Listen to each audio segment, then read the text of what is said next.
All right, let me tell you all about my experience today. Um, wasn't a big deal or anything. It was a little thing, but it was something that kind of reminded me of uh, the video that I made a long time ago, which I'll link to here, about how uh, being self-deprecating can be really uh,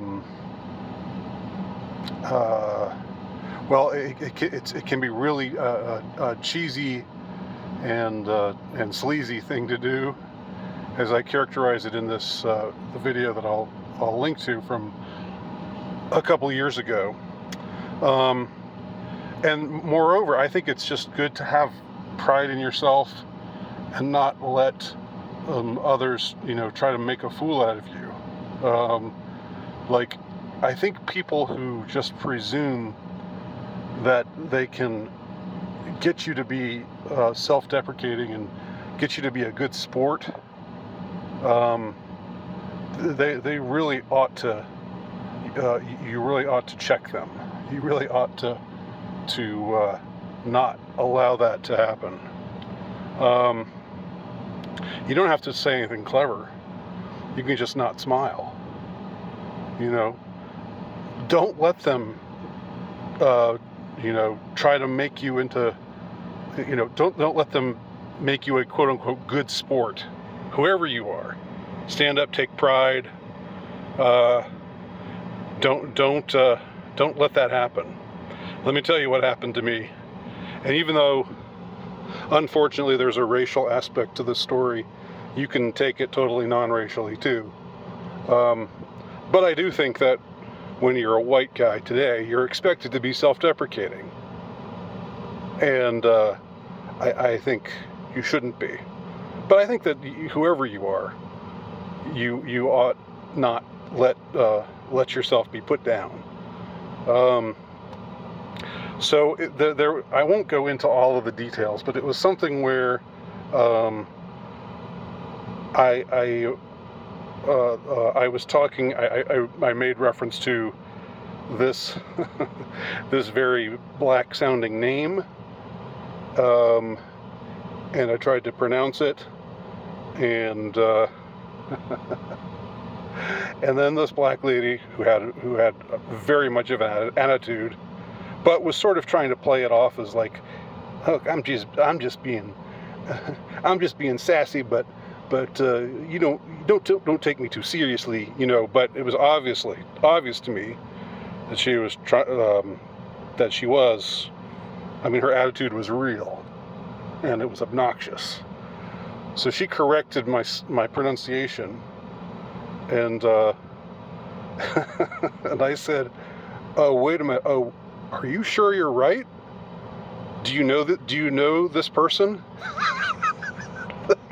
Are you sure that if you saw this person that you would know that your pronunciation was correct just because both of you are black?" I said that to her because it really did occur to me at that moment. Like, maybe all black people have some special key to be knowing the correct pronunciation for some really strange monosyllabic, vaguely African-sounding name, and know where the pronunciation, where the emphasis falls, which syllable is accented and which one isn't, and maybe just all black people just have access to that, but I doubt it.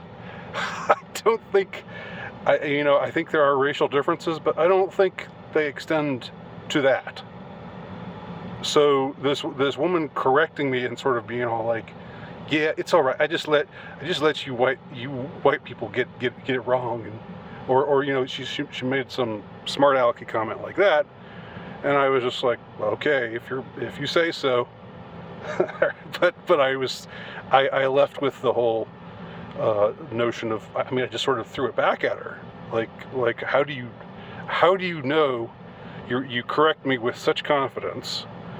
It's not like this isn't like a language You know, Ebonics is not a I don't think. Like, it's not like if I were trying to speak some foreign language and to somebody I mean, it's a dialect, but it's not a language. So in any case, even if she was right, even if I had mispronounced this name and she had, you know, she was correct in correcting me, she still has no right to just expect me to be self-deprecating, to be, oh yeah, I guess I don't know much about these things because I'm just a white guy. You know, fuck that. So you know, and substitute whatever you want in. I know this is not a big thing.